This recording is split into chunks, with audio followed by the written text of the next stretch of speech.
সবাই কেমন আছো? আশা করছি সবাই খুব ভালো আছো আর আমিও ভালো আছি। তো আজকে একটু উঠতে বেলা হয়ে গেল, একটু রোদ উঠে পড়েছে দেখতেই পাচ্ছ।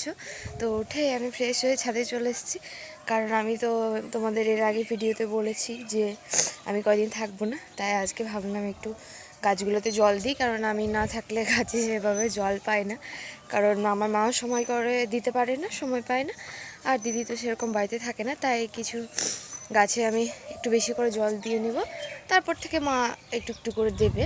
আজকের ব্লগটা এখান থেকে স্টার্ট করলাম, সবাই দেখতে থাকো। গাছে জল দিতে গিয়ে চোখে পড়লো এই যে একটা জিনিস তোমাদের দেখায়, এই যে দেখতে পাচ্ছ এটা হচ্ছে থোপা অপরাজিতার সাদা ভ্যারাইটি। এটা তো এটা না হনুমানে খেয়ে খেয়ে গাছটা বাড়তে দেয় না, তো দেখলাম অবশেষে কুড়ি এসছে, তারপরে দেখলাম আর একটা আসছে, তো আমার মনটা তো বেশ ভালোই লাগলো। এদিকে দেখলাম পাশের বাড়ি দিদাদের অনুষ্ঠানের তোড়জোড় শুরু হয়ে গেছে। তোমরা তো অনেকেই জানো আমরা এই বাড়িতে হরিনাম করি, তো সেই কারণে আজকে দিদারা নিয়ম সেবার আয়োজন করেছে। তো আমাকে বেশ কয়েকবার ফোন করেছিল সকাল থেকে, আর বাড়িতে নিমন্ত্রণ করতে এসেছিল, মাকে রান্না করার জন্য বলেছিল, তাই মা আর আমি চলে এলাম। এইদিকে দেখলাম দিদারা সবজি টবজি আমান্য করছে। আমার আসতে যেহেতু একটু লেট হয়ে গেছিলো, তাই বলছিল সবাই যে এত তাড়াতাড়ি কেন এলি, সেই নিয়ে একটু ঠাট্টাই আর কি হচ্ছিল। তারপর দিদাকে বললাম একটু হাই করে দাও। তারপরে এই যে মা রান্না করতে বসে গেছে।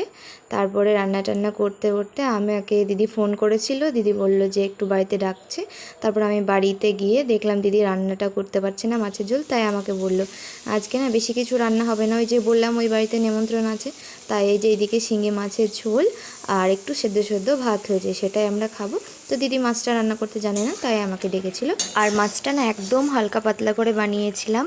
তোমাদের তো এর আগের ভিডিওতে বলেছি যে বৌদি সকালবেলায় বেরিয়ে যাবে, কিন্তু সকালবেলায় বেরোতে পারেনি, কারণ দাদা আসতে লেট করেছিল, তাই বৌদিরা দুপুরবেলায় বেরিয়ে গেল। তারপরে আমি স্নানের জন্য রেডি হচ্ছিলাম, এই যে আমার যোগানজান্তি নিয়ে নিয়েছি আর ঘাড়ে গামছা নিয়ে চললাম স্নানে। চলো স্নানটা করে আসি, তারপরে আবার ভিডিওতে ফেরা যাবে। এই দেখো আমি ম্যাজিক করে স্নান করে চলে এসেছি। এবার একটু চুলে সিরাম দিয়ে নেবো।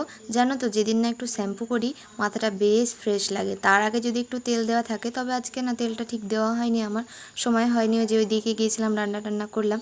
তারপরে সিরামটা লাগিয়ে আমি চলে গেছিলাম ছাদে। তো ছাদে দিদার আদেশ যে চুল শোকাতে হবে শীত মানেই।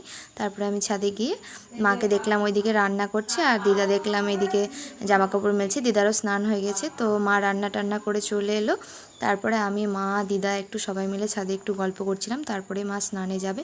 তো বাদ বাকি ভিডিও সন্ধ্যাবেলায় কী করলাম না করলাম নেক্সট পার্টে আসবে, তো সবার সাথে দেখা হবে পরে ভিডিওতে। টাটা সবাইকে।